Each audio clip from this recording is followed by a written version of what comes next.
Buenas tardes. Bienvenidos y bienvenidas a la conferencia de la economía será solidaria si es feminista. Muchísimas gracias a todos y a todas por acompañarnos esta tarde. Me acompañan en este debate doña Alicia Ríos Buitrago, del Instituto Mujeres y Cooperación, doña Saloa Pérez Hernandorena, miembro de Ecosol FEM de REAS, Euskadi, y debería de estar aquí doña Eva Ortúñez Gallo, de la Asociación Abierto hasta el Amanecer, pero en este caso la disculpo y en su puesto ha venido Mari Carmen Nicolás Ródenas, de Brújula Sur, que es una cooperativa que realiza tareas de sensibilización. Doña Alicia Ríos Buitrago es doctora en Perspectiva Feminista y Economía Aplicada. Desde 1998 participa en el Instituto Mujeres y Cooperación, primero como trabajadora y más adelante como socia. La mayor parte de su trayectoria profesional se ha enfocado hacia la formación como coordinadora, divulgadora y formadora en materia de feminismos y políticas de equidad. Ha dirigido programas de formación en igualdad de oportunidades para el Ayuntamiento de Madrid y para diversos municipios de la Comunidad de Madrid, así como para universidades. También ha colaborado en la elaboración de estudios y materiales didácticos. Como parte de este ámbito, promociona proyectos culturales feministas dirigidos al gran público. Doña Saloa Pérez Hernandorena es técnica de proyectos en REAS Euskadi, responsable del área de investigación, formación y sensibilización. También es miembro de Ecosol FEM, grupo compuesto por organizaciones de REAS Euskadi que trabaja por explorar los vínculos existentes entre la economía social y solidaria y por atravesar la red desde la perspectiva crítica de los feminismos. Miembro también de la recién constituida Comisión Interterritorial de Feminismo de REAS, Red de Redes, y es la referente de género de REAS Euskadi y forma parte del equipo de acompañamiento metodológico de Bicigarri, Habitable en castellano. El proceso de cambio organizacional Proequidad de Género de REAS Euskadi, que inició en el año 2016. Si os parece, damos un turno de 25 minutos a cada ponente. Voy a decir tu currículum ahora mismo, porque el siguiente que tenía era el de Eva. Bueno, pues Mari Carmen Nicolás Ródenas es de la organización de Brújula Sur. Es una cooperativa que realiza tareas de sensibilización y gestiona compra y venta de productos de comercio justo. Productos que muestran el buen hacer de otras cooperativas en otras partes del mundo y que aportan dignidad y libertad a muchas personas. Si os parece, damos comienzo.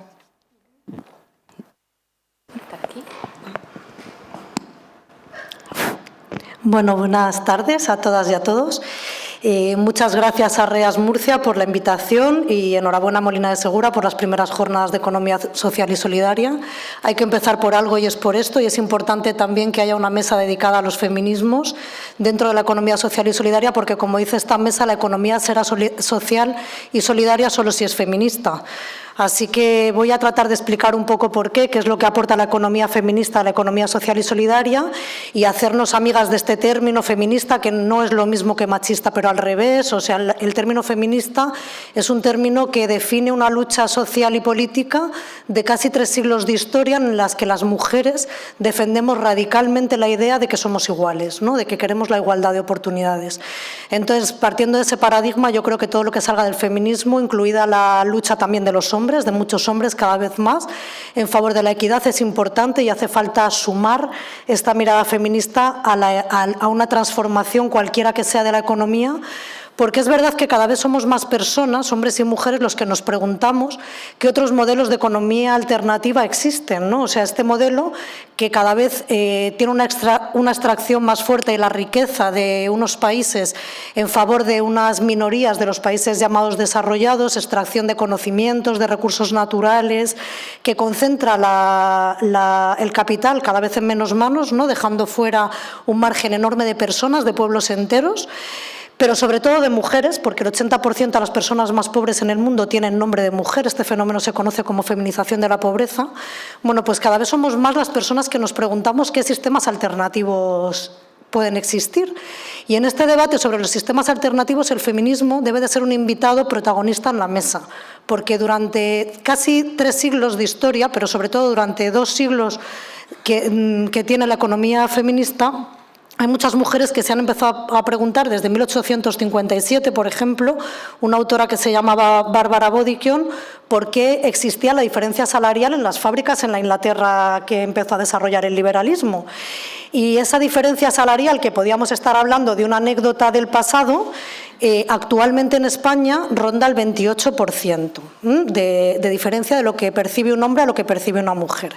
Y esto se incrementa en el tema de las pensiones, cuando a día de hoy, en el 2017, las mujeres perciben un 40% menos de ingresos en pensiones que los hombres. Esto nos podría hacer preguntarnos, si fuéramos personas lógicas y viniera un extraterrestre y nos dijera ¿por qué las mujeres cobran menos en este planeta que los hombres? Pues una de las explicaciones lógicas podría ser, bueno, porque trabajan menos, ¿no? O sea, esa sería una de las razones, pero como vamos a ver a lo largo del recorrido de qué es la economía feminista, no solo es que no trabajemos menos, es que trabajamos mucho más y aportamos más riqueza a las naciones de lo que aportan las fábricas y el trabajo que se desempeña en el mercado por intercambio de dinero, ¿no?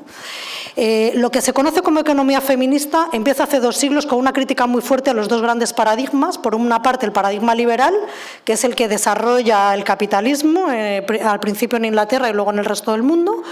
Y lo que ocurre con el liberalismo es que justifica lo que se conoce como la división sexual del trabajo, que es que los hombres se dediquen a ser ganadores de pan, por decirlo de una manera vulgar, ¿no? A trabajar fuera de casa por dinero, y las mujeres se dediquen a ser amas de casa. Esto el liberalismo no se pregunta qué razón existe en eso, lo ve algo absolutamente natural y justificable.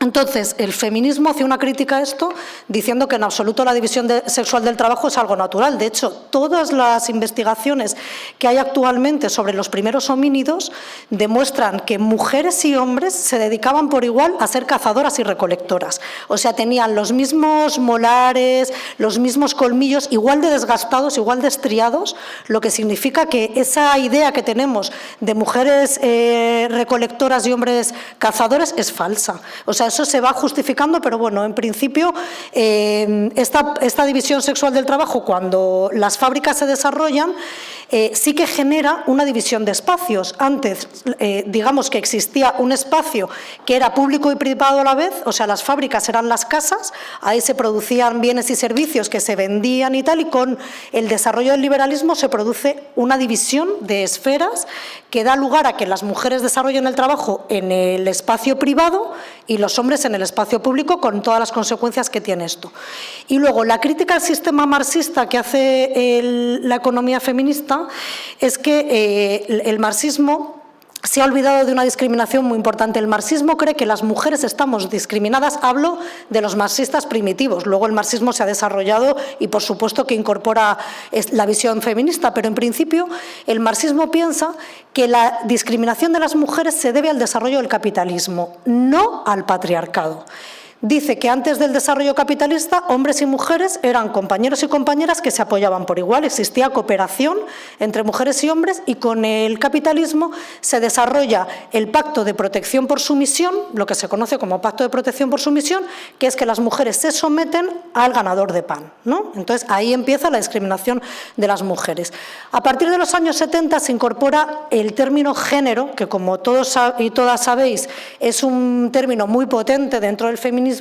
El género es lo que se construye alrededor del sexo biológico, y a partir de los años 70 empieza a haber una crítica muy fuerte a estos 2 paradigmas, el liberal y el marxista, diciendo que el patriarcado es un sistema que ha existido siempre, que discrimina a las mujeres, que tiene muchas herramientas para hacerlo, pero la que más comúnmente se conoce es la violencia de género, o sea, es la más terrible, es la que obliga a las mujeres a volver al rol que la sociedad les tiene asignadas.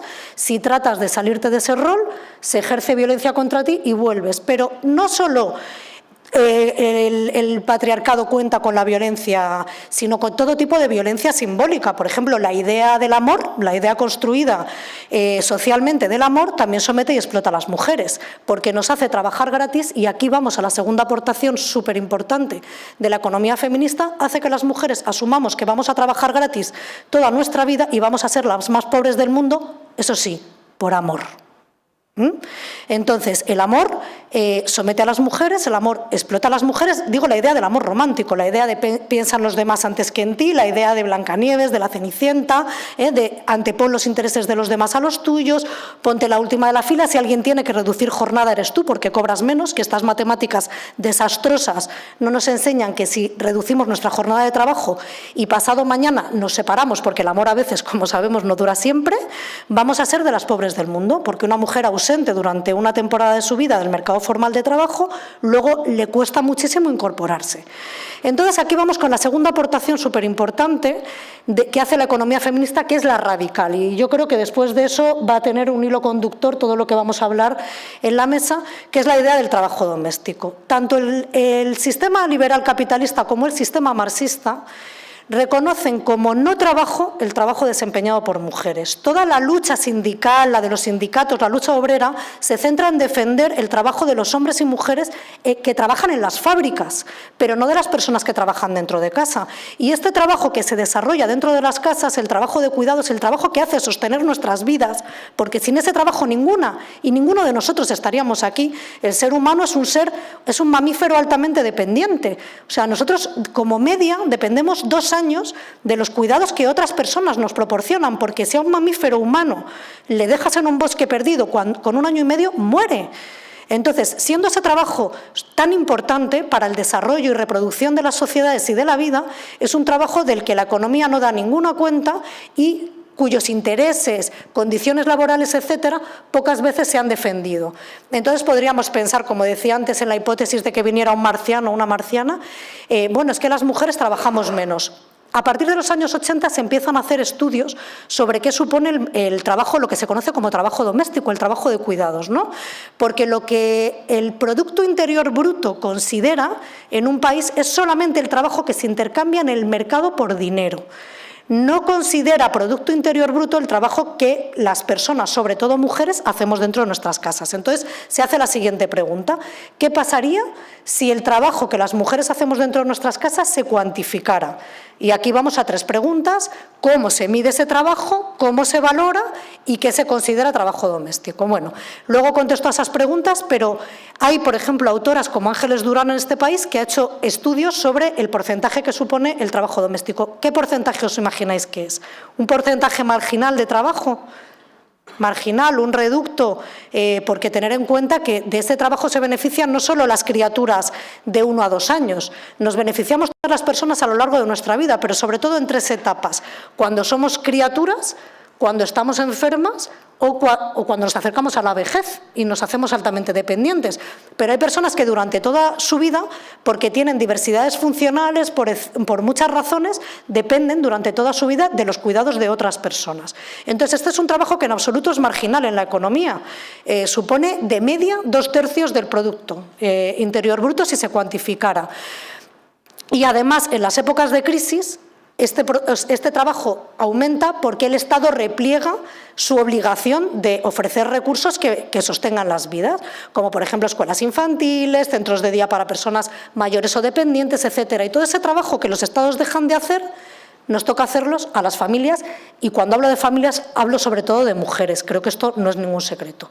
Entonces, sobre cómo se mide el trabajo doméstico, normalmente se mide a través de los usos del tiempo. Ya sabéis que en España cada 4 años se hace un estudio sobre los usos del tiempo, que normalmente se considera que son 8 y 8 horas de trabajo remunerado, 8 horas de trabajo de cuidados o de trabajo personal propio, o sea, de tiempo para uno, y 8 horas de descanso.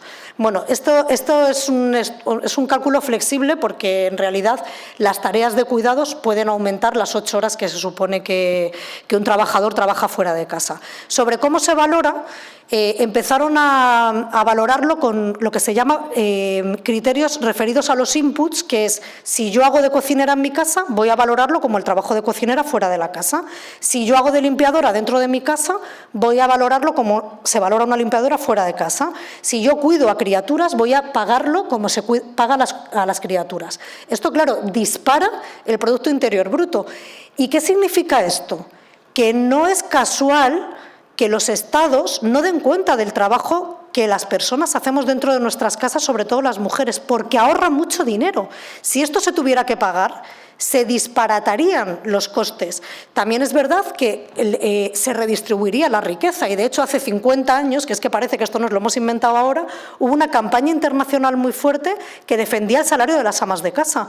Una campaña lanzada desde Italia, que en Estados Unidos fue muy fuerte, que defendía los salarios de las amas de casa. O sea, que no estamos hablando de algo que sea ahora, o sea, que ahora hablamos de la renta básica y parece que nos hemos inventado cualquier cosa, pero esto ya se llevaba tiempo defendiendo. Y bueno, para terminar, ¿qué alternativas existen a este sistema liberal, capitalista y patriarcal que a día de hoy en España, por poner un ejemplo, desde el año 2012 hasta ahora, este sistema patriarcal ha matado más mujeres que ETA en toda su historia? O sea, ¿qué pasaría en un país que en lugar de morir 50 mujeres dentro de sus casas, murieran 50 futbolistas? ¿Qué os imagináis que pasaría? ¿Se pararía el país? De repente habría una comisión de seguridad urgente porque están muriendo 50 futbolistas. Bueno, esto es el patriarcado en el que vivimos. El patriarcado que desde pequeñas nos enseña que no pasa nada porque mueran 50 mujeres en un país, son daños colaterales del patriarcado. Entonces, eso se imbrinca perfectamente con el capitalismo. Si tú eres altamente dependiente económicamente de tu pareja, si a ti además simbólicamente te enseñan que no vales nada, te ofrecen un 30% menos en una empresa y dices que sí. O sea, todo esto está perfectamente tramado. ¿Qué alternativas hay a esto? Pues la alternativa, por supuesto, una de las más fuertes, y por eso estamos aquí, Saloa y yo, y la compañera, es la economía social y solidaria. O sea, la economía social y solidaria en España tiene 6 principios básicos y uno de ellos es el del trabajo, que reconoce como trabajo no el trabajo que se realiza fuera de las casas, sino también el trabajo que se realiza dentro. La alternativa al patriarcado capitalista, heteropatriarcado capitalista, neoliberal, que estamos sufriendo, es pensar no en el homo economicus, que es la persona que enseñan en las facultades de economía, que es la persona competitiva, el ganador de pan, el que siempre tiene que ganar a los demás, que ser más, etcétera. La alternativa al homo economicus es hablar de nuestras vidas, de nuestros cuerpos, de nuestros deseos, de que nacemos de mujeres, de que somos vulnerables e interdependientes durante toda nuestra vida, necesitamos cuidados, y de tratar de que esos cuidados se redistribuyan socialmente, no se carguen solamente en las familias y dentro de las familias en las mujeres, favorecer empresas corresponsables, empresas que pongan en el centro la vida, y ya veremos que no es tan fácil como va a comentar Saloa, porque poner en el centro la vida es algo que suena muy bien, pero luego las empresas de economía social y solidaria se enmarcan dentro de un sistema capitalista y no hace tan fácil la corresponsabilidad. A mí me gusta hablar de corresponsabilidad y no de conciliación, porque conciliación en el fondo refuerza mucho la idea de que existe, bueno, no me gusta la palabra conciliación por 2 razones. Una, porque fortalece la idea de que una cosa es la vida familiar y otra cosa es la vida laboral. Son 2 vidas diferentes y apáñatelas. Y en realidad la vida es una, es un continuo. Entonces, no hay por qué dividir esferas y, sobre todo, tampoco hay que dividirlas en 2, porque las personas que no tenemos familia o personas dependientes a nuestro cargo también tenemos vida. O sea, también tenemos que conciliar. Y luego, porque las políticas de conciliación en este país se han cargado mucho sobre las mujeres. O sea, las que han conciliado seguían siendo mujeres, y eso es un reforzamiento, una vez más, de que las mujeres somos las principales encargadas del bienestar de la familia. La corresponsabilidad, que es el término que a mí me gusta, porque todas las personas somos corresponsables, tengamos o no tengamos criaturas mayores o personas a nuestro cargo, se tiene que dar en 3 frentes. Uno es en la sociedad. Nos tenemos que redistribuir las tareas de cuidado de manera justa y equitativa y no cargarlo sobre las espaldas de las mujeres. Otras son las empresas. Tenemos que hacer empresas corresponsables, empresas que atiendan las necesidades de cuidados y de la vida. Y, por último, el Estado. Le tenemos que exigir al Estado lo que es responsabilidad del Estado, y en nuestra Constitución, ahora que está tan de moda hablar de que la Constitución es intocable y tal, ojalá lo fuera realmente, porque la Constitución sí que reconoce en su artículo 3 que es deber del Estado remover los obstáculos que impiden la plena participación de las personas. Y los obstáculos que impiden la plena participación de las mujeres son patriarcales y son capitalistas. O sea que ojalá esa Constitución sacrosanta que ahora se está defendiendo tanto remueva realmente los obstáculos, garantice los recursos que son necesarios para que las vidas se sostengan y lo garantice además de manera equitativa y justa. Yo creo que como marco más o menos es lo que quería contar, y bueno, le paso la palabra a Saloa. Por aquí. Bueno, por aquí. Bueno, sí, gracias Alicia porque ha hecho un marco estupendo. Quería dar las gracias a Reas Murcia por la invitación, en especial a Luigi, a Toni por la acogida y también a Elena por venir a buscarnos y hacerlo todo tan fácil. También quería reconocer y agradecer a las personas que se están haciendo cargo ahora mismo de las responsabilidades familiares de las compañeras que están aquí sentadas en la mesa, porque sin ellas no podríamos estar aquí sentadas. ¿Se me oye bien? Sí. Ah, vale. Y bueno, un poco de reconocimiento para todo el mundo, ¿no?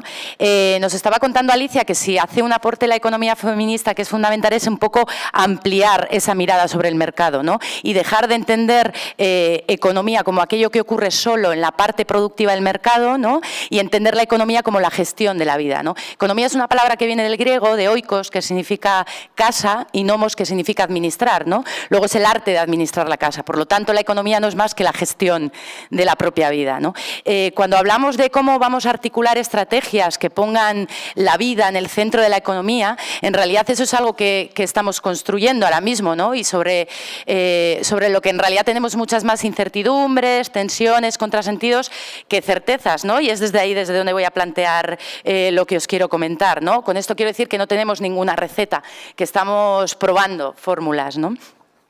Y la mayoría de todas estas tensiones, y esto lo comento mucho, tienen que ver con que nadamos contracorriente, ¿no? Es muy difícil plantear una alternativa que no gire en torno a los mercados, a esa parte productiva, en un mundo en el que todo pivota en torno a los mercados, ¿no? Y además eso es mucho más difícil de hacer cuando se hace desde un espacio que intenta ser además una vía para ganarse la vida, ¿no? Y que por lo tanto tiene que garantizar ciertas bases materiales para las personas que están formando parte de ese proyecto, ¿no? Y eso hace que las organizaciones de la economía solidaria tengan que enfrentarse a un montón de tensiones, ¿no? Como tensiones que tienen que ver con cómo fomentamos estilos de vida no consumistas desde espacios que necesitan vender, cuestionarnos constantemente si los bienes que estamos y servicios que estamos produciendo o poniendo a disposición de la ciudadanía están contribuyendo a lo que podríamos consensuar entre todas que es un buen vivir o estamos contribuyendo a mercantilizar más y más ámbitos de la vida, ¿no?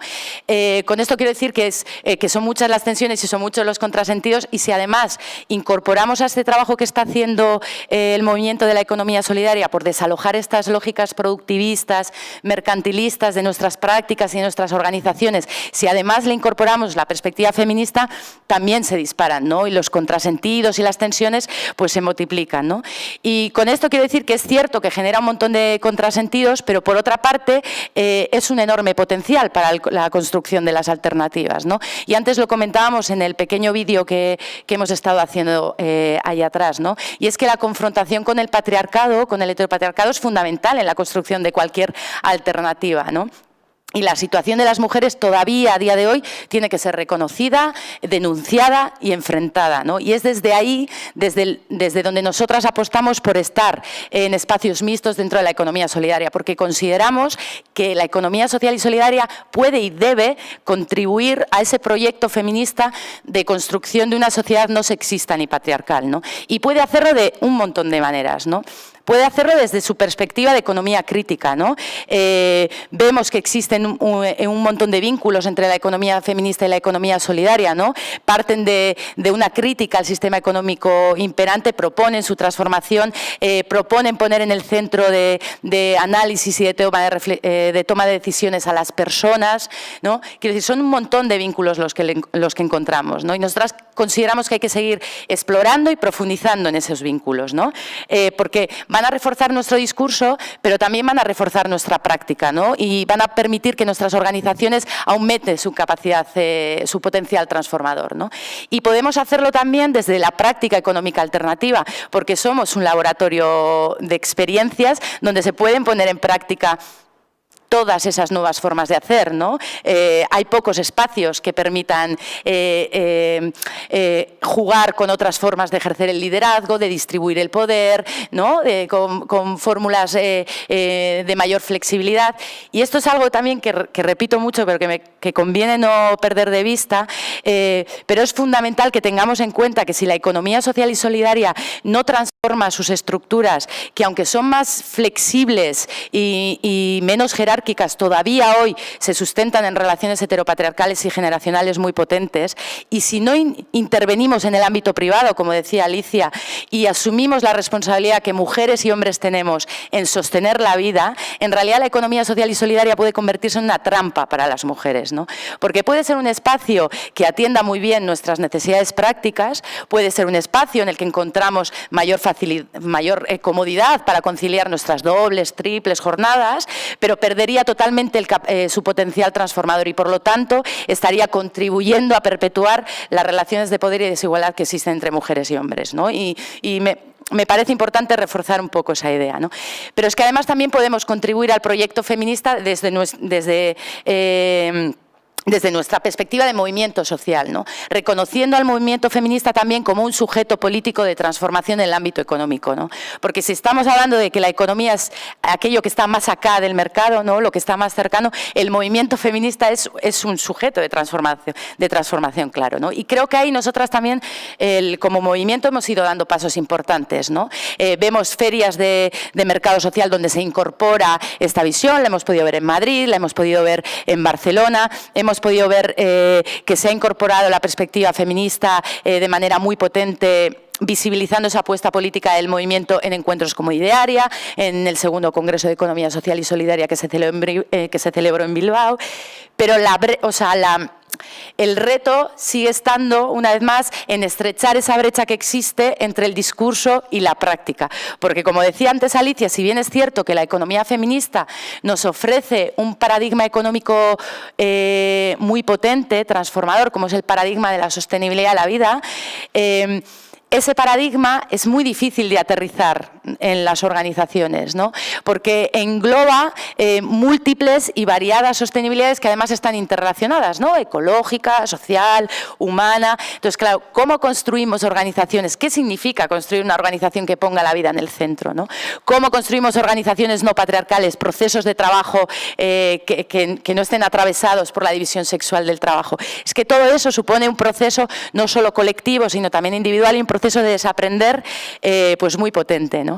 Y es, yo creo, intentando dar respuesta a todos estos interrogantes cuando empiezan a surgir en las diferentes territoriales de REAS, Red de Redes, del movimiento de la economía solidaria, comisiones feministas, comisiones de cuidados, bueno, se han llamado de diferentes maneras, que trataban de alguna manera atravesar las organizaciones con esta perspectiva, ¿no? Yo vengo a contaros la experiencia de Euskadi, ¿no? De Ecosolfem, pero tenemos experiencias en Madrid, en Cataluña, las compañeras de Aragón, hay un montón de grupos, y creo que además todos surgen más o menos como en la misma época, ¿no? Que creo que esto no será tampoco casualidad, ¿no? Ecosolfem nace en 2014 y, como casi todo en la vida, no nace por generación espontánea, ¿no? Nosotras veníamos ya trabajando con una parte muy de profesorado crítico dentro de la Universidad Pública del País Vasco, en concreto eran economistas feministas, y nos plantean ellas que querían hacer un trabajo de vincular teóricamente la perspectiva de la economía crítica feminista y de la economía social y solidaria, porque ellas entendían que ahí podían existir muchos nexos, ¿no? Comenzamos a hacer ese trabajo y ellas, bueno, vemos un poco entre todas que en la construcción de discurso de la economía solidaria hay como una escasa presencia de las organizaciones que desde la práctica están modificando, ¿no? Y están construyendo todo eso. Entonces decidimos generar una serie de seminarios sobre economía feminista que se desarrollan a lo largo de todo el año, y el único compromiso que le pedíamos a las organizaciones era que si se apuntaban tenían que venir a los 3, porque pretendíamos ser como un poco cañeras y teníamos miedo de que hubiera como de repente una espantada, ¿no? Entonces, bueno, ellas asumieron ese compromiso, tuvimos bastante participación, y en el último de los seminarios surge un poco la idea esta de, bueno, pues igual en REAS Euskadi también hay que crear un grupo, que igual que existe el grupo de auditoría social o igual que existe el grupo de mercado social, pues que vean, o sea, para ver un poco cómo podemos trabajar este tema, ¿no?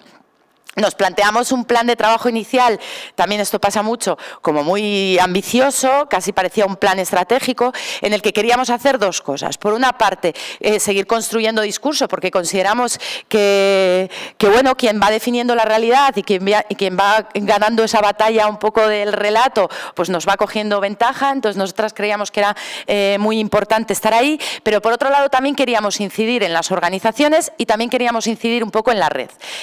La incidencia en las organizaciones la hicimos básicamente a través de sensibilización. Los primeros años hicimos infinitas jornadas, publicaciones, comunicados. Bueno, fue un trabajo muy arduo y incidir en la red lo hicimos a través de dos estrategias. Una, que miembros de Cosolfen, personas que formaban parte del grupo, se incorporaran en todos los grupos de trabajo que ya existían dentro de REAS Euskadi como una manera de vincular todo eso, ¿no? Y de estar un poco en todas partes. Y dos, es justo, teníamos abierto un proceso para crear el plan estratégico de REAS Euskadi y nosotras pues queríamos meter nuestra baza ahí, ¿no? Conseguimos que dentro del plan estratégico se incorporara una línea estratégica que apostara por trabajar esto, ¿no? Y seguimos avanzando. La cosa es que nosotras veíamos que en realidad es en la vida diaria de las organizaciones donde se materializan de manera más evidente y más sangrante las relaciones de desigualdad entre mujeres y hombres, ¿no? Porque la manera en que repartimos el trabajo, la manera en que repartimos las responsabilidades no escapan a todas estas lógicas productivistas ni a todas estas lógicas mercantilistas, ¿no? Que tienden a pensar en lo productivo como el motor y lo reproductivo como lo que acompaña, ¿no? Y también en nuestros espacios alternativos reproducimos la división sexual del trabajo, la valoración diferencial de los trabajos en base a ese esquema, etcétera, ¿no? Entonces nos propusimos que era importante recopilar como herramientas que nos sirvieran un poco para que las organizaciones pudieran hacer un poco un diagnóstico de cuáles eran las relaciones de desigualdad y de cómo estaba sucediendo todo eso en sus organizaciones, ¿no? Y creíamos que REAS Euskadi podía tener un papel muy importante de liderazgo en eso, pues dando ejemplo y haciendo lo que luego hemos llamado Bizigarri, un proceso de cambio organizacional pro equidad de género, ¿no? Y aquí me meto un poco con ese proceso, ¿no? Bueno, antes de meterme con ese proceso, nosotras constatamos eso, pero también nos dimos cuenta de que sin querer nosotras también estábamos reproduciendo todas esas lógicas. La manera en que hacíamos las reuniones, quién recogía siempre el acta, quién era la que se encargaba más de los cuidados. O sea, que seamos mujeres y que seamos feministas no nos libra tampoco de estar reproduciendo algo que durante siglos, ¿no? Ha estado instaurado, ¿no? Entonces decidimos también que queríamos ser un laboratorio. Entonces, ahí lo que hicimos, un compañero nos hizo llegar un modelo que se llama modelo de reuniones efectivas, ¿no? Que de alguna manera lo que hace es tratar de encontrar como un enfoque pleno, ¿no? que incluya lo relacional también en los espacios de trabajo. Entonces lo que nosotras hicimos fue copiar, ¿no? Adaptarlo un poco a nuestra realidad. Definimos una serie de roles productivos y reproductivos que están siempre en juego en cualquier equipo de trabajo y en cualquier reunión. Esos eran los nuestros, los que nosotras... y lo que hicimos fue rotarlos, de tal manera que quien se encarga de los cuidados, o sea, en cada una de las reuniones, al finalizar la reunión, decidimos quién va a ejercer un determinado rol para la siguiente reunión, ¿no? Y eso estamos como constantemente evaluándolo, ¿no? Porque lo importante aquí no son solo los resultados, aquí también lo que importa mucho es que tenemos que hacer las cosas de otra manera, ¿no? Y entonces a eso os decía con que la economía solidaria tiene un enorme potencial como laboratorio de experimentación, porque vete tú a contarle a una empresa del IBEX 35 que quieres hacer las reuniones de otra manera y que, bueno, que alguien se tiene que encargar de traer el café y que, bueno, ¿no? Y que no tiene por qué ser siempre la de menor rango o la que se ocupa siempre. Bueno, pues en la economía solidaria puedes contarlo y la gente pues no te mira raro tampoco y parece que funciona, ¿no? Yo creo que otro de los hitos significativos para nosotras como grupo fue el segundo Congreso de Economía Social y Solidaria, que yo creo que fue un congreso en el que se vio de una manera muy potente cuál era la apuesta que nosotras estábamos haciendo por el feminismo. Y ahí optamos también, el equipo que organizó ese congreso, entre las que yo estaba, decidimos que que íbamos a establecer una serie de criterios, porque ese congreso se organizaba en diversos ejes, ¿no? Y cada uno de esos ejes estaba un poco dinamizado por un grupo de trabajo, ¿no? Decidimos que esos grupos de trabajo tenían que ser paritarios, sí o sí. Decidimos que una miembro de Cosolfem iba a estar en cada uno de esos grupos de trabajo para garantizar que la presencia feminista estuviera. El equipo que organizábamos el congreso decidimos establecer varios criterios. Uno, que era obligatorio la presencia paritaria de mujeres y hombres. Hubo muchas resistencias porque es cierto que vivimos en un mundo loco en el que hay que organizar las cosas a todo correr. Es cierto que cuesta más encontrar referentes mujeres, que hay que comerse más la cabeza, que hay que tocar más puertas. Es cierto que a las mujeres nos cuesta más salir a hablar. Es cierto que hay que hacer todo ese trabajo también de empoderamiento con las mujeres. Entonces, cuando ocurrían esas resistencias y alguien nos decía es que no encuentro a nadie que hable de emprendimiento y que sea mujer, pues le decíamos, bueno, pues esa silla queda vacía. Y entonces eso va a hablar de nuestra incapacidad, ¿no? Y va a hablar de nuestro fracaso para poder encontrar, ¿no? Pero no vamos a suplirla con un hombre. Esa silla quedará vacía. Optamos por hacer eso, que fue una apuesta muy fuerte también a nivel de la organización y no siempre bien comprendida, ¿no? Y generó muchas tensiones, pero bueno, fue una apuesta potente. También obligábamos a cada uno de los ejes a que incorporara una experiencia dentro de las 7 que creo que participaban, 7 o 6, una mínimo que hiciera el trabajo en ese ámbito desde una perspectiva feminista. Obligamos también a incorporar la perspectiva feminista entre las propuestas que luego se publicaron en lo que fue el libro de conclusiones. Quiero decir que hay podemos hablar de las cuotas, podemos hablar de la obligatoriedad, podemos hablar de todo eso, pero que es un sistema que funciona. O sea, es un poco lo que quería resaltar.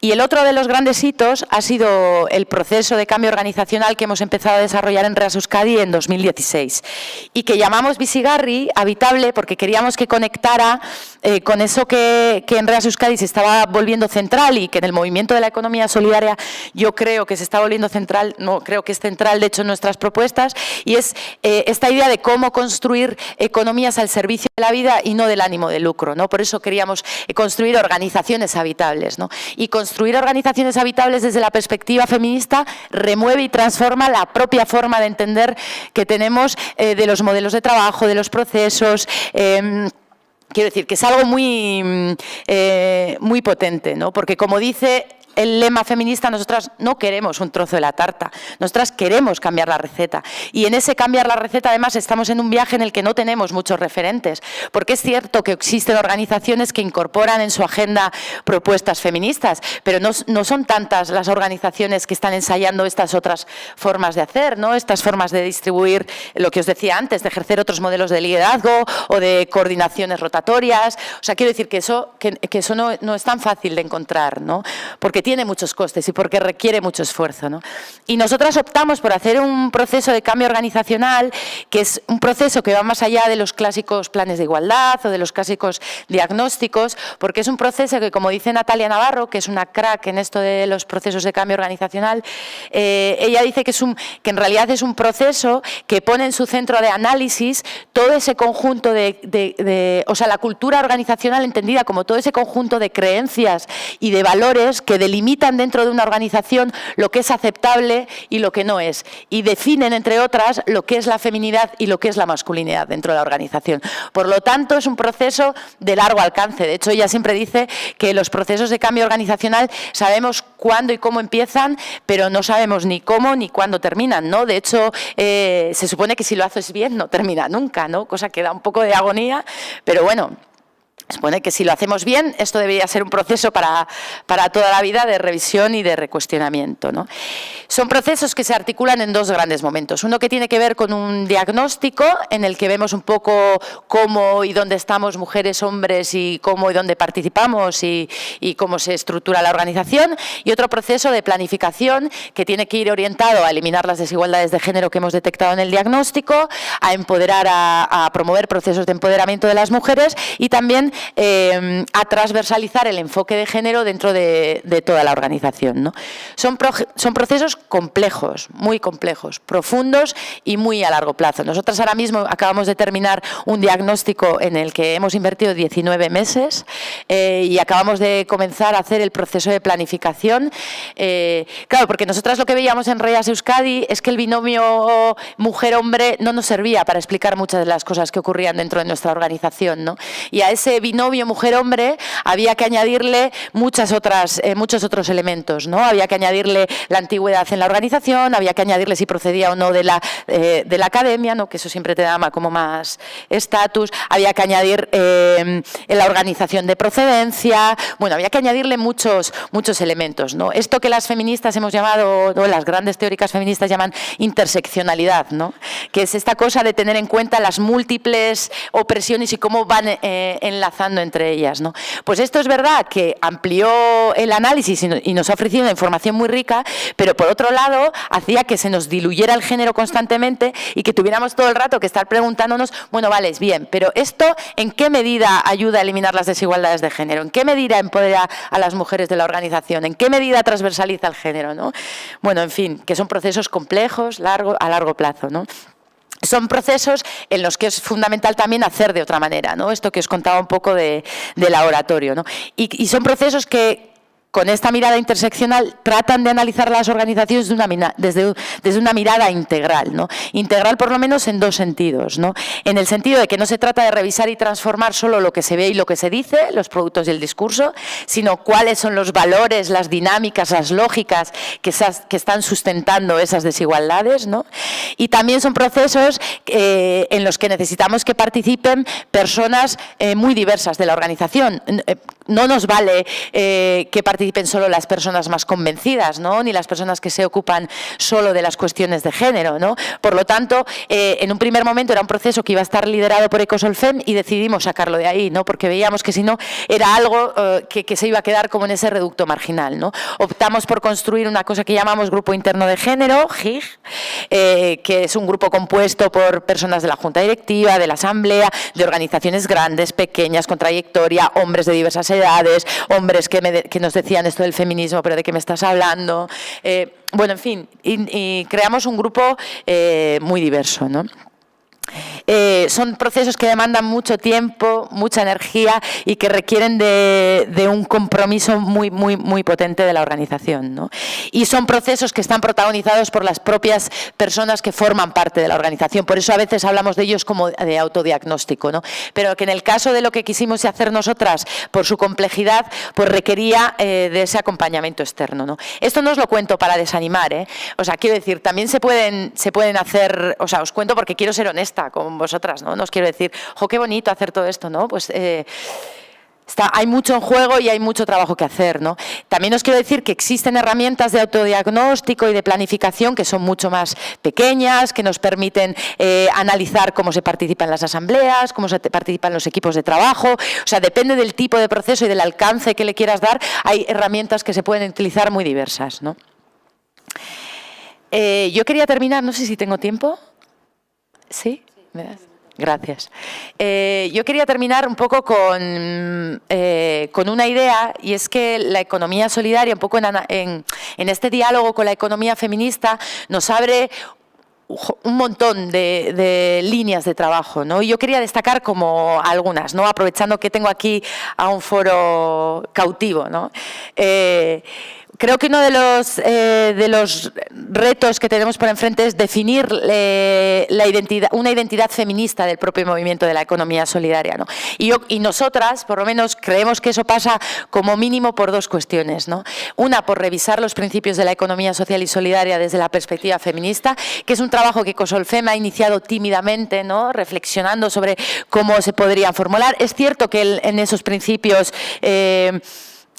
haciendo un acto de fe se puede ver ese compromiso me refiero a haciendo un acto de fe, es cierto que cuando hablamos de equidad, pues todas sabemos de qué estamos hablando, pero nosotras creemos que es necesario reformularlo, ¿no? Y ponerlo escrito, porque aquello que no está escrito, ¿no? Pues de repente puede ser entendido de diferentes maneras, ¿no?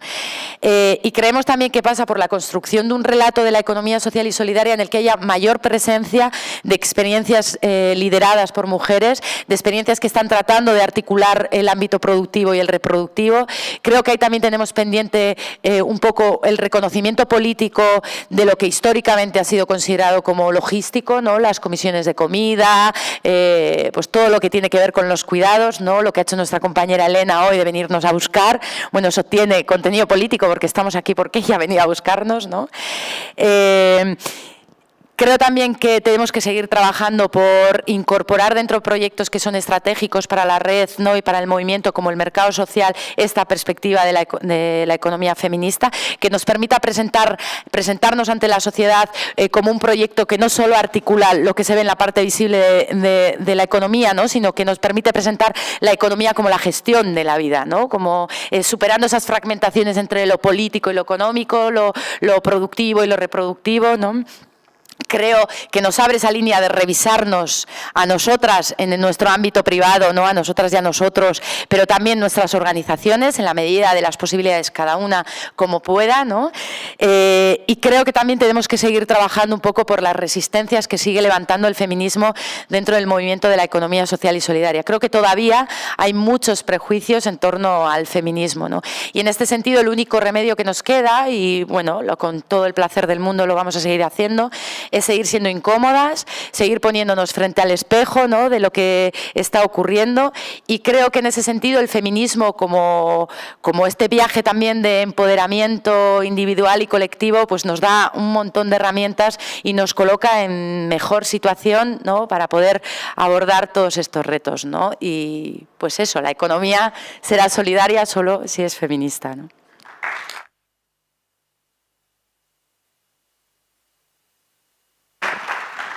Muchísimas gracias, Alicia y Saloa. Y ahora es el turno de Carmen. A ver, por ahí. Pues buenas tardes. Yo soy Mari Carmen, vengo de la cooperativa Brújula Sur de Comercio Justo. Nosotros somos una cooperativa formada por 3 mujeres. Llevamos 11 años trabajando en la región de Murcia. Y bueno, yo voy a aterrizar un poco en lo local, digamos, aunque mi perspectiva también tiene mucho que ver con la economía social de mujeres en otros países. Nosotros cuando nos iniciamos veníamos ya un poco del mundo de la cooperación, de voluntariado, y decidimos, bueno, pues que tenía que haber otra manera de hacer cooperación, y vimos el comercio justo como, bueno, pues como una parte muy importante que estaba un poco, bueno, dejada un poco de la mano y que podía ser una forma de emprender, una forma de emprendimiento no solo nuestro, sino de los que ya estaban, que proporcionara pues a muchas comunidades una forma de vida con cierta dignidad. Una vez que empezamos a buscar información, pues nos dimos cuenta de que el tema de la igualdad de género era importantísimo y que además pues muchísimas de las asociaciones y de las cooperativas estaban formadas solo por mujeres. Bueno, a nosotros pues casi que nos pareció normal, bueno, pues éramos 3 mujeres, pues no teníamos ningún problema ni vimos nada que dijéramos, pues nos hace falta aquí una presencia masculina para nada. Sin embargo, mucha gente luego nos ha dicho, dice, ay, ¿cómo os habéis metido en eso? Que el día a día es complicado, que si los paquetes, que si las cajas, que si no sé qué. Pues bueno, hemos conseguido pasar 11 años y digamos que a nosotros lo que nos ha hecho ver eso es que con la economía social los modelos son totalmente diferentes, porque o sea, todas las personas que nos habían comentado esto, ninguno era de la economía social. La economía social era como lo normal. Pues tienen un mismo criterio, un mismo objetivo, pues se han unido y van a formar una cooperativa en este caso.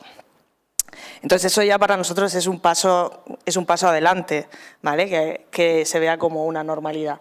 Pero realmente a nosotros también nos gusta hacer parte de ese comercio justo, que es el intercambio de productos. Tenemos una plataforma online, pero sobre todo nos gusta que se conozca lo que es el comercio justo, porque cuanto más gente la conozca, pues más gente al final va a poder participar. Y nos gusta pues hacer siempre charlas, difusión, lo que podemos, pues en fin, siempre que se puede. Siempre que nosotros vamos a dar una charla en un instituto, en un colegio, pues cuando llegamos al punto de que la igualdad de hombre y mujer, la capacidad de decisión, etcétera, en las cooperativas o las asociaciones de comercio justo existe, o sea, es igual, un hombre o una mujer opinan lo mismo, tienen el mismo voto, todo igual, pues los chavales nos miran así como diciendo, bueno, pues es lo normal, ¿vale? Entonces, cuando contamos la realidad de otros países en los que esas mujeres, hasta que conformaron esa cooperativa, no podían ni siquiera sacar dinero, ni sabían, ni que tenían esas posibilidades, tenían que pedirle permiso a sus maridos, padres, hermanos, pues ya digo, parece que éramos, pues eso, venidos de otros extraterrestres cuando les contamos esas cosas.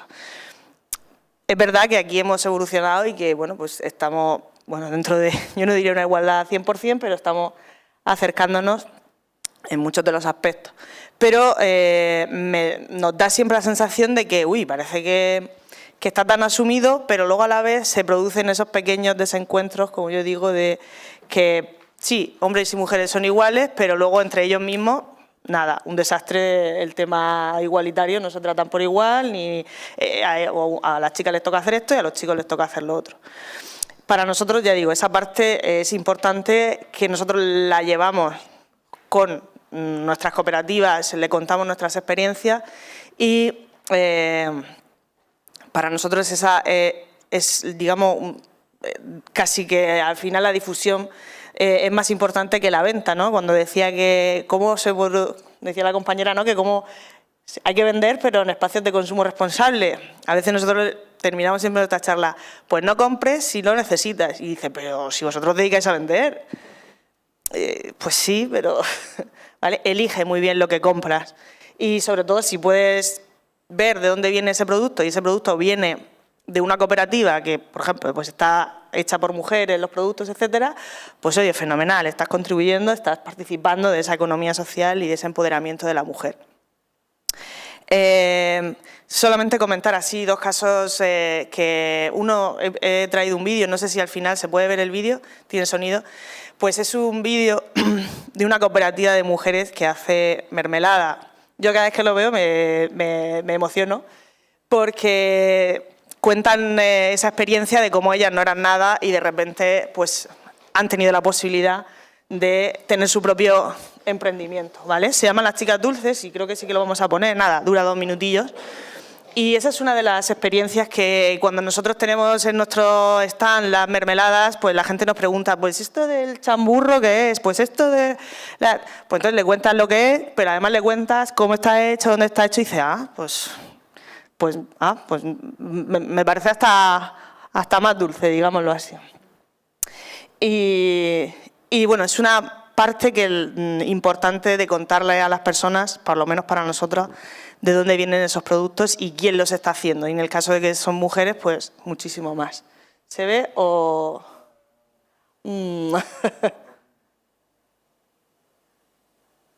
Vale.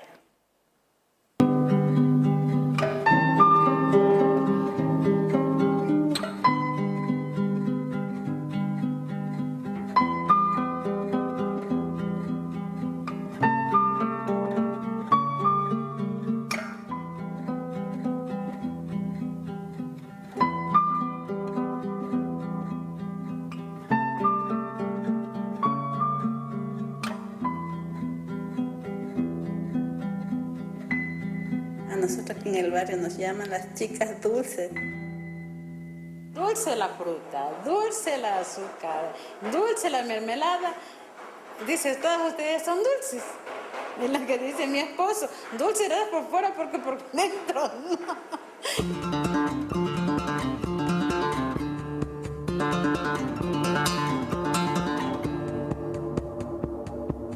no. no teníamos dinero, no teníamos cocina, no teníamos nada. Entonces nosotros comenzamos a hacer dulce de leche y vendíamos de puerta en puerta aquí en la comunidad.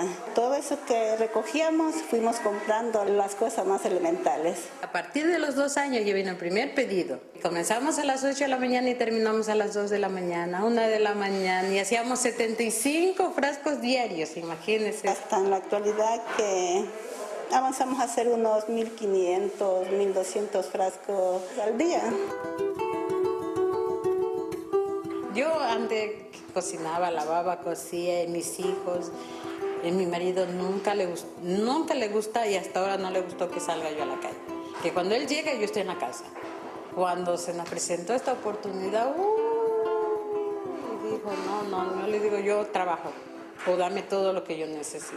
Porque fue el problema, no solo conmigo, sino a nivel de toditas las compañeras, que ya nos botaban la maleta a la calle, ya nos botaban afuera, que no sé qué, pero igual, ya no sé.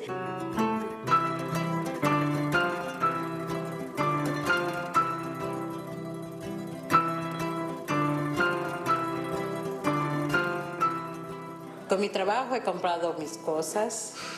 Estudio a mi hija en la universidad, los nietos, para mí.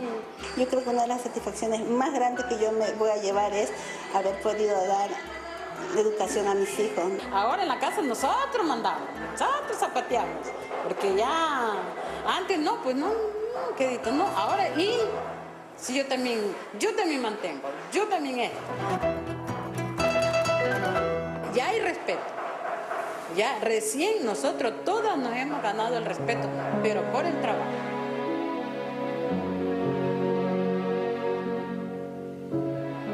Sigan consumiendo porque es una excelente mermelada, garantizada. Tiene un 75% de fruta que no tiene conservante, hecha con cariño, con manos de mujeres muy emprendedoras. Y además de eso, bueno, que tiene un precio muy justo.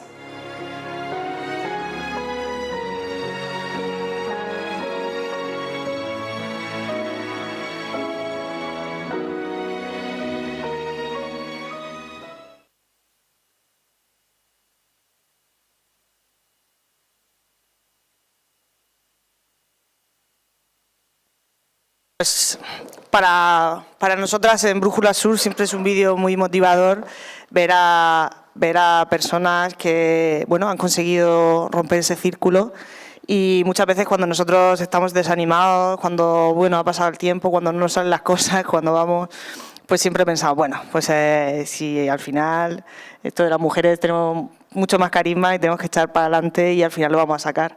Y al final siempre nos acordamos, por ejemplo, de este vídeo y también de otro proyecto con el que hemos trabajado, que es un proyecto también de empoderamiento de la mujer en Kenia, en el cual pues mujeres de diferentes etnias se han unido bajo este proyecto que se llama Africable. Podéis visitar su web también, y realizan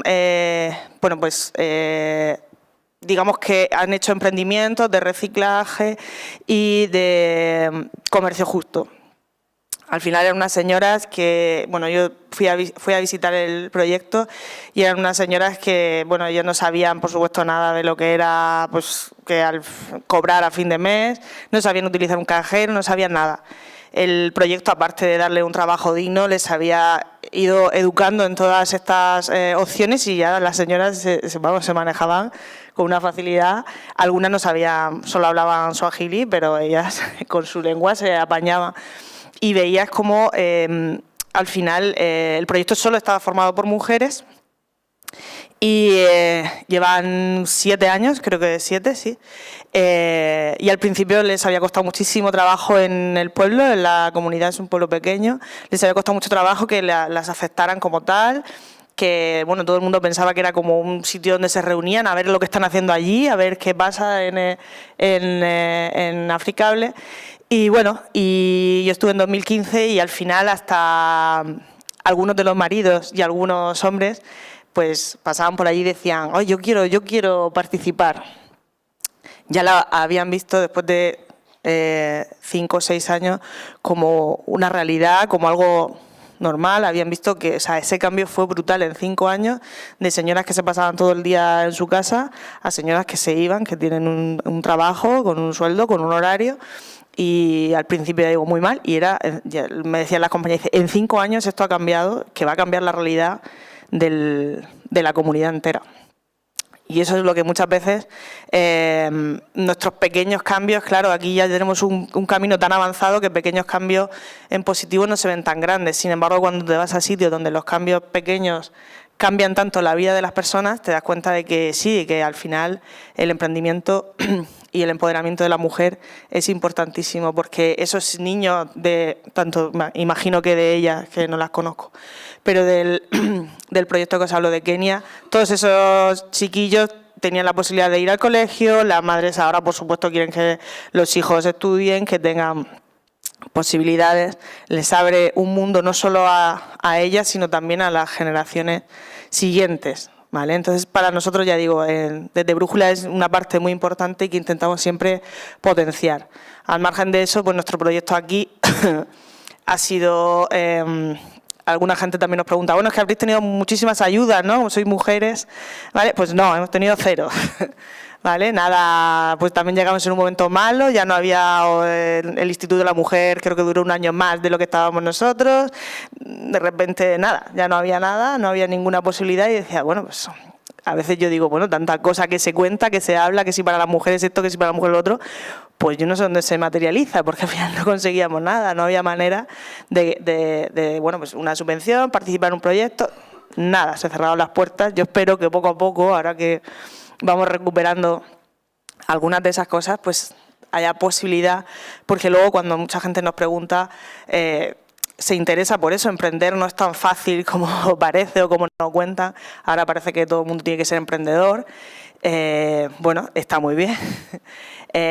Sobre todo pues si es una economía social que la persona está en el centro de la empresa, pero cuesta mucho.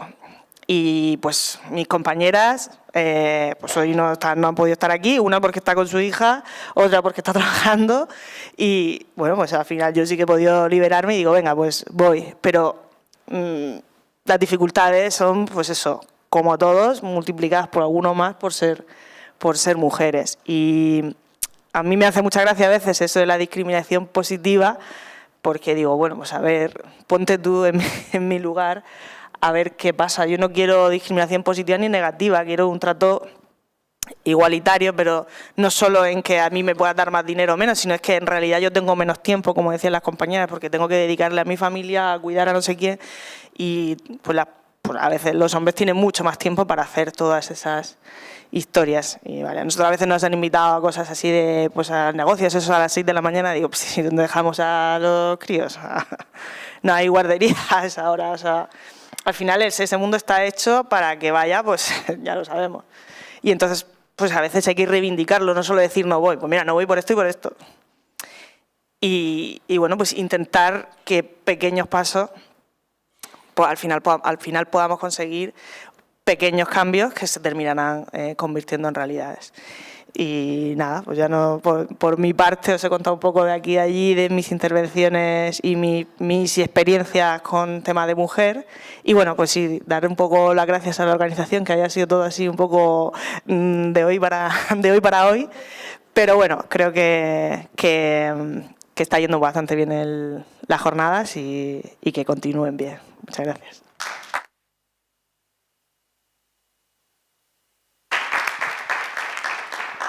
Muchísimas gracias, Carmen.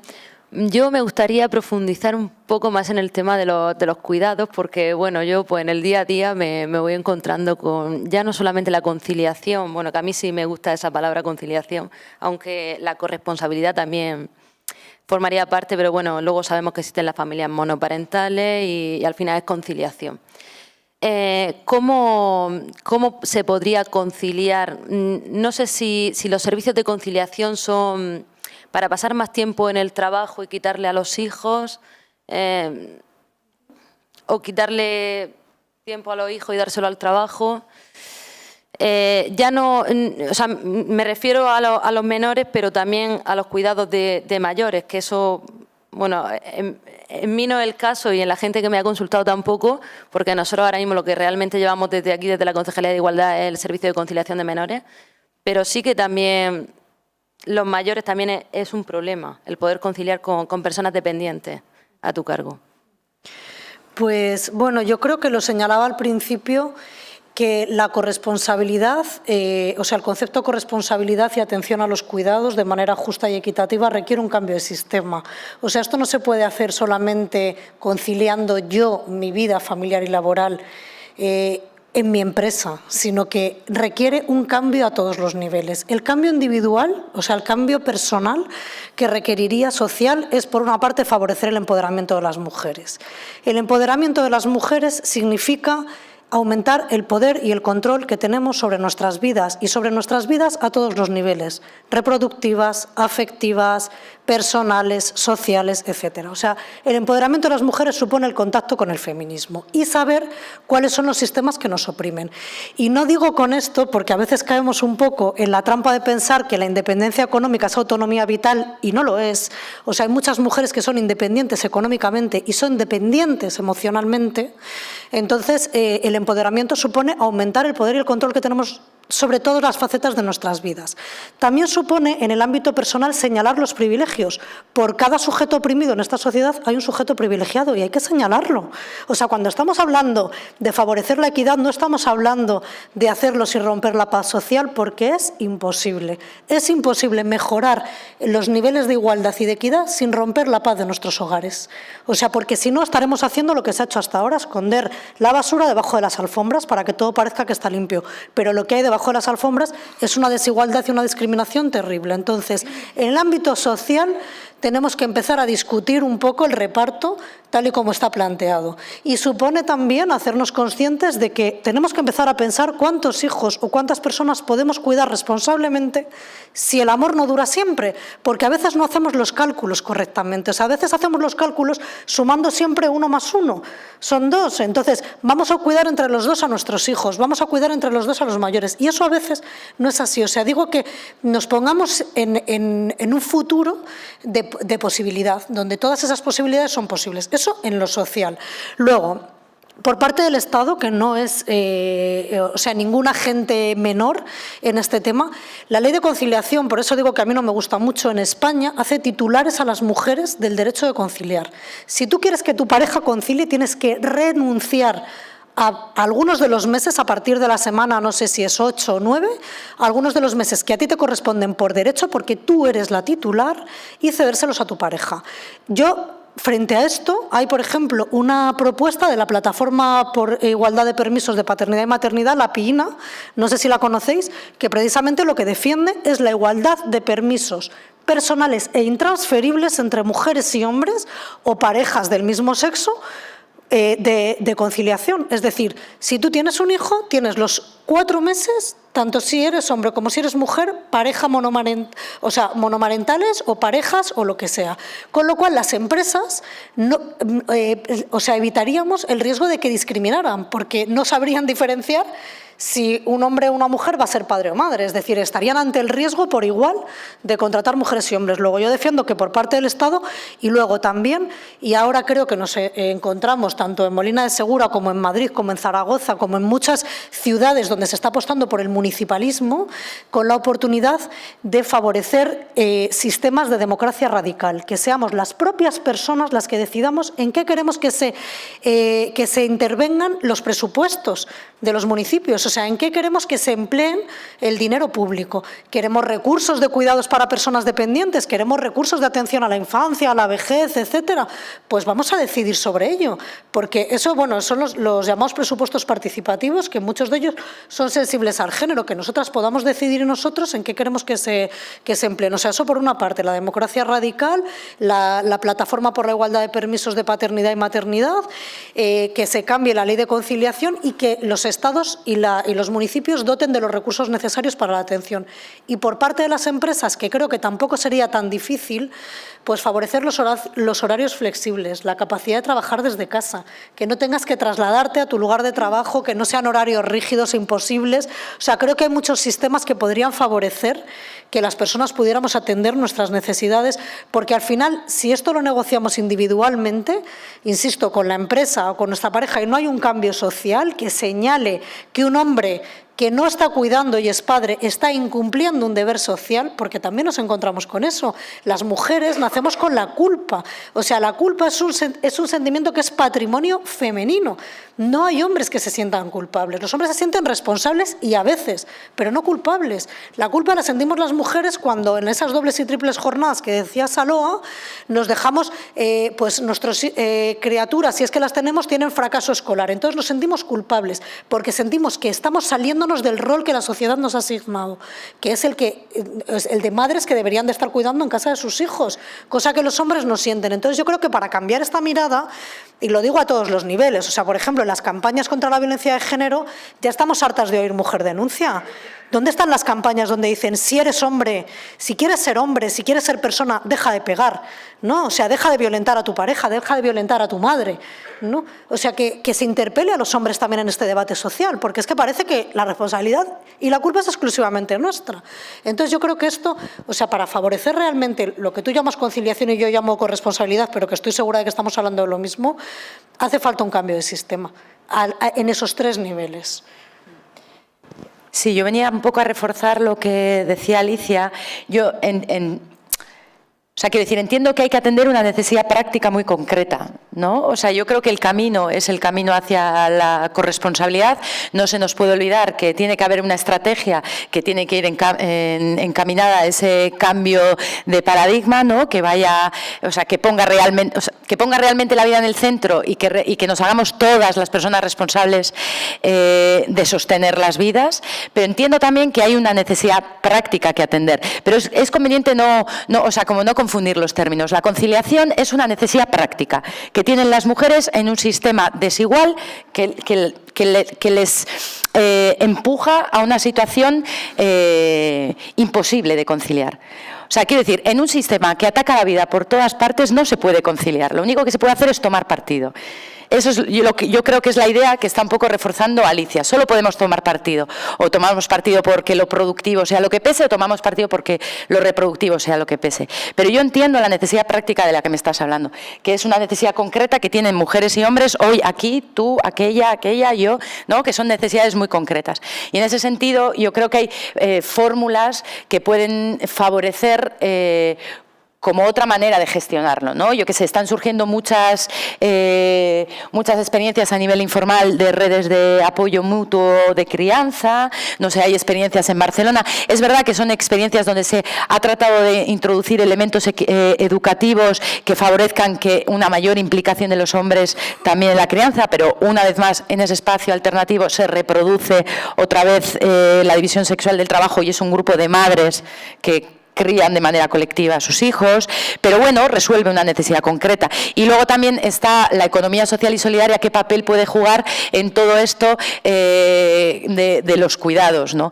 Y es cierto que la economía social y solidaria puede ser un sector mucho más sensible a esta realidad, que puede realizar un trabajo con un sentido de comunidad mucho más potente que las empresas que se pueden estar dedicando a este tema, pero claro, la economía social y solidaria sufre lo que se llama enfermedad del coste, y es que estamos hablando de una tarea que es muy intensiva si quieres hacerla bien, ¿no? Que es muy intensiva y en la que no solo pones muchas horas de trabajo, sino que pones un elemento emocional muy potente que desgasta mucho a las personas que se dedican a esto, ¿no? Entonces, sin esa responsabilidad pública, sin ese apoyo público, yo qué sé, había feministas, no me acuerdo de qué país del norte de Europa era, que hablaban de un impuesto de reproducción social a las grandes empresas capitalistas del IBEX 35 para hacer frente a todo este sistema para sostener los cuidados, ¿no? Porque son quienes están beneficiando, ¿no? de todo ese conjunto de personas a las que socializamos para que vayan a la economía productiva a generar, ¿no? Beneficios para... No sé si me explico, pero... Sí. como comentario, decir que sí que es verdad que sería muy importante que en la economía social ese componente emocional a veces es muy difícil de eliminar y, por ejemplo, en nuestro caso, pues el año pasado una de las compañeras estaba de baja por maternidad y muy bien, pero nosotros no teníamos capital económico ni ninguna nada para poder sustituirla, con lo cual al final las otras dos partes acabamos quemando todas las naves en ese momento y es muy complicado. Entonces no hay manera de esa conciliación, ya no solo por lo que corresponde económicamente, sino porque al final es muy difícil conseguir que esa persona pueda estar a gusto, por ejemplo, con su hija y nosotros no tener que estar dándole, oye, dime esto, qué es lo que llevabas tú, qué es lo que haces tú, cómo lo haces. Supone o sea, para esto supone una complicación el tema de la maternidad muy importante, porque luego no hay manera de suplir, muchas veces en las pequeñas empresas, que es de lo que yo estoy hablando, esa labor es dificilísimo. ¿Qué ocurre? Que al final esa persona se termina incorporando a trabajar o a medio trabajar a los 2 meses. Y entonces, al final luchamos por una cosa y a nosotros mismos no nos la podemos aplicar porque la empresa se muere. Y entonces es como una contradicción todo el rato decir, venga, sí, yo apoyo esto, nosotros trabajamos por esto y luego de repente te pasa a ti y dices, ostras, y yo no me lo estoy aplicando a mí misma. Y es una parte complicada que yo, si tuviera la solución, pero de momento... Muchísimas gracias. Si os parece, abrimos un turno de preguntas. Nos quedan aproximadamente unos 20 minutos.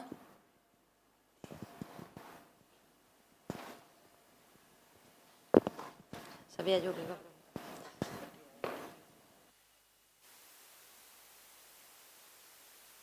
Perdonad, estoy un poco resfriada y... A ver, bueno, me ha parecido una ponencia estupenda, súper potentes. Alicia, de verdad que me anda ganas de pegar un salto así del sillón cuando has hablado tan francamente, ¿no? Porque lo que se necesita es llamar las cosas por su nombre de una vez por todas, ¿no? Y no ser a veces tan políticamente correctas y tan cuidadosas con no ofender y tal. Y lo quiero agradecer que habléis con esa franqueza. Yo, bueno, en el caso de lo que estáis hablando, podríamos estar hablando toda la tarde de este tema de la conciliación y darle vueltas, como ha dicho Mari Carmen, ojalá tuviéramos la solución a esto, ¿no?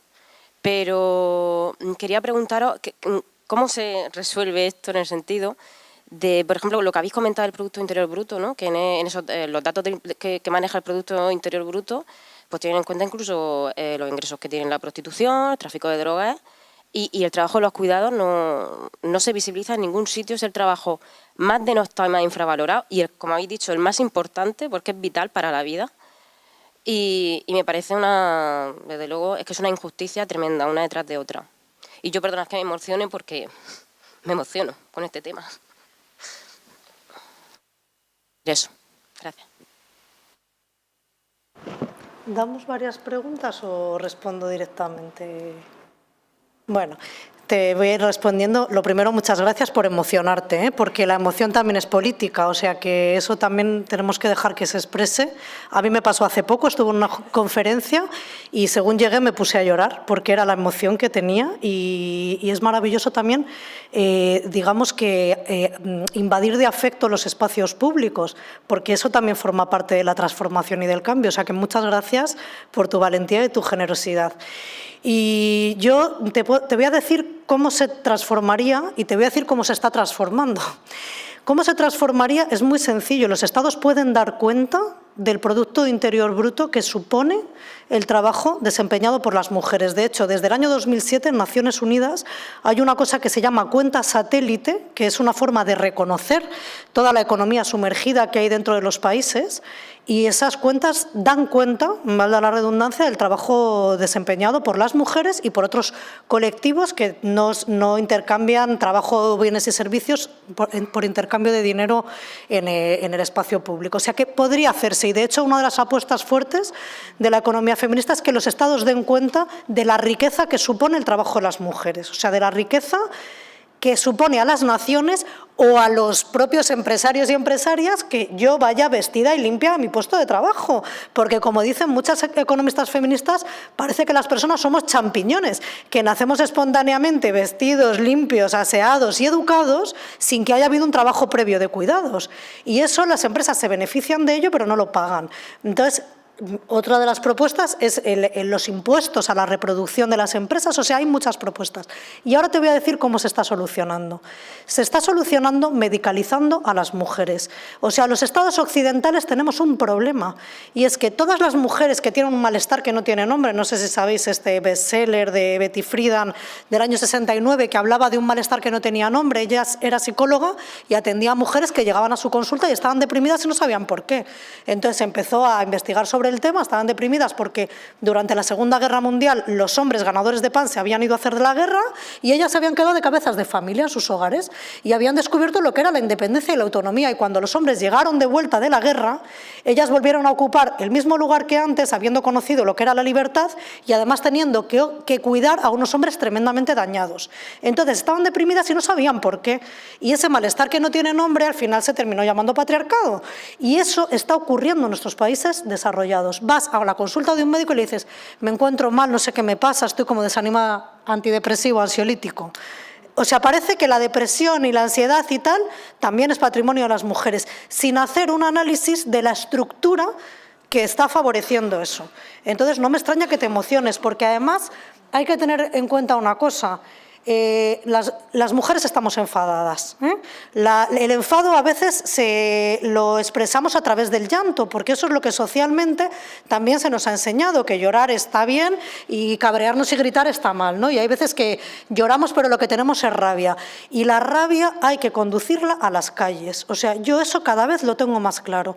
No podemos llorar dentro de nuestras casas, tenemos que gritar en la calle con otras que estamos hasta las narices, porque hay un enfado general, y yo lo sé de la impotencia, la frustración que estamos viviendo de que en el siglo XXI, que vivimos en estados que reconocen la igualdad y la libertad, vivamos con miedo, seamos agredidas sexualmente, 3 de cada 5 mujeres en Europa hayan sufrido una agresión sexual en su vida. O sea, estamos cansadas, vemos que el Estado no hace nada y estamos rabiosas. Entonces, la rabia, a conducirla a las calles. Muy bien.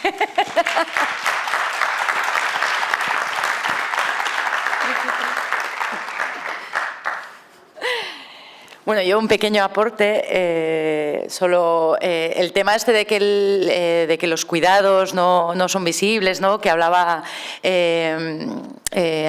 Alicia también, de que es un tema que, claro, a las empresas les viene bien, porque de alguna manera lo que hacen es socializar sus costes, socializar los costes de producción que tienen, ¿no? Pero se quedan con los beneficios. Luego yo también creo que hay una devaluación de las cosas que hacen las mujeres que viene atravesada por el patriarcado, y es que quiero decir, no es casualidad que una tarea tan importante como la de sostener la vida esté devaluada. Yo creo que a nadie se le escapa la importancia que tiene. Está devaluada porque la hacemos las mujeres, y de eso tenemos 1001 ejemplos, ¿no? De la cocina que se convierte en chef, ¿no? Y porque en realidad lo que está devaluado en el patriarcado es ser mujer, y esto conviene no olvidarlo, ¿no?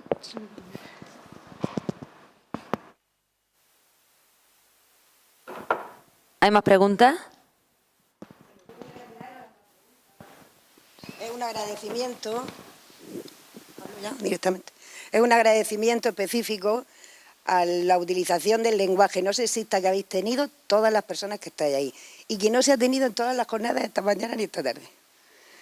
Y es impresionante oíros hablar, y no habéis utilizado en ningún momento, o sea, en todo momento habéis estado utilizando el lenguaje no sexista. Ha sido buenísimo, y os lo agradezco profundamente. ¿Hay más palabras? Pues, si os parece, así. Ahora te doy. Bueno, agradeceros a las 4, a Mari Carmen, a Rocío, a Zaloa y a Alicia por vuestra intervención, por vuestro esfuerzo por estar aquí. Se agradece mucho. En particular a Mari Carmen, porque a Mari Carmen le hemos llamado esta mañana mismo, hemos dicho: Mari Carmen, te necesitamos. Y porque la compañera de Abierta hasta el Amanecer esta mañana nos ha llamado que no podía venir porque se había puesto mala y bueno, cosa que pasa en la vida, eso es parte de nuestro cuidado, ¿no? Y lo entendemos claramente, porque no podemos traer a alguien de Madrid que está malo primero y porque así tiene que ser. O sea, respetar nuestro principio en nuestra palabra también lo he hecho de cada día. Ahora bien, un poco de autocrítica y eso viene gracias también a Zalúa, que en un correo me lo ha expresado de manera muy franca y se lo agradezco, que esta jornada de una manera u otra hemos intentado que fuera, bueno, también reflejo de nuestra palabra, ¿no? De poner al centro el feminismo, pero no lo hemos logrado. Todavía no estamos a esta altura.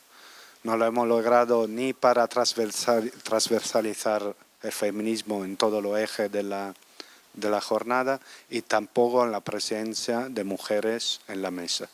Zalúa, además, hoy he leído su correo sin su permiso, pero creía que era oportuno hacerlo, porque esta mañana hemos tenido una mesa con una presencia solo de hombres y no puede ser. No puede ser porque finalmente yo creo que también una parte importante ahora mismo de la lucha feminista, también dentro de nuestra querida economía social y solidaria, es visibilizar ese enfado también en esta jornada y hacerlo también con presencia integral de la mujer en todo lo que hagamos. Y no sé, yo en ese sentido siempre pido ayuda y colaboración a todas las demás entidades y personas para que podamos llegar a ese nivel. Por ahora no estamos aquí, en esa situación. Esperemos que lleguemos a esa situación cuanto antes, pero que también recordar que para nuestra entidad, como un integrante más de REAS, y también cuando realizamos estas jornadas, para nosotros la sostenibilidad de la vida se tiene que reflejar en todos los actos. Cuando cogemos las botellas de agua para daros agua y cuando hacemos una auditoría social. Y tiene que ser así para cambiar algo. ¿Se oye? Ahora. Bueno, yo quiero terminar y quiero ser muy breve. Estoy viendo a María Belén, que es compañera nuestra del ayuntamiento, está ahí llorando como una magdalena.